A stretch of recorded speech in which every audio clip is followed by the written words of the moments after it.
ప్రస్తుతం మనం ఇక్కడ ఏం చూస్తున్నామంటే హైదరాబాద్లో ఉన్న రోడ్లు ఎక్స్పాన్షన్ చేయాలంటే ఉన్న ఇంటిని కూలగొట్టాలి లేదా ఫ్లైఓవర్స్ కట్టడము, దానివల్ల డబుల్ వర్క్ అవుతుంది. అలా కాకుండా ముందే మేము ఒక అందమైన సిటీని రూపొందించి తర్వాత పీపుల్ని అక్కడికి తీసుకెళ్ళి పెట్టడం వల్ల ఏదైతే హైదరాబాద్కు జీసీసీసీ వస్తున్నాయో వాటిని అక్కడ ఎస్టాబ్లిష్మెంట్ చేయడం వల్ల ఈ పార్క్స్ని అంటే లైక్ స్పోర్ట్స్ ఏరియా లాంటి కాంప్లెక్స్ని అక్కడ ఇవ్వడం వల్ల, తర్వాత లాంటి హబ్స్ను అక్కడ పెట్టడం వల్ల, తర్వాత ఫార్మా లాంటి సంబంధించిన హబ్స్ అక్కడ పెట్టడం వల్ల ఎంప్లాయ్మెంట్ పెరుగుతుంది. తర్వాత మల్టీ స్పెషాలిటీ హాస్పిటల్స్ కూడా స్పేస్ ఇవ్వడం జరిగింది. ఇవన్నీ ఒక దగ్గరకు రావడం వల్ల ఏమవుతుందంటే ఒక కొత్త సిటీ అనేది క్రియేట్ అవుతుంది. సో ఎవరైతే ఈ ఫ్యూచర్ సిటీలో ఇన్వెస్ట్మెంట్ చేస్తారో this is the right time to invest.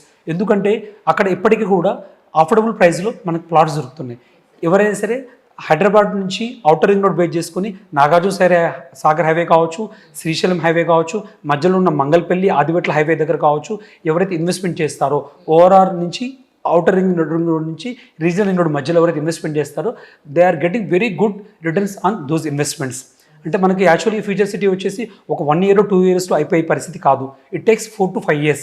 ఈరోజు మీరు పెట్టుబడి పెడితే అదే 4 to 5 years తర్వాత ఖచ్చితంగా మనము you are getting very good results అనేది ఖచ్చితంగా చెప్పడానికి ఆస్కారం అయితే ఉంది.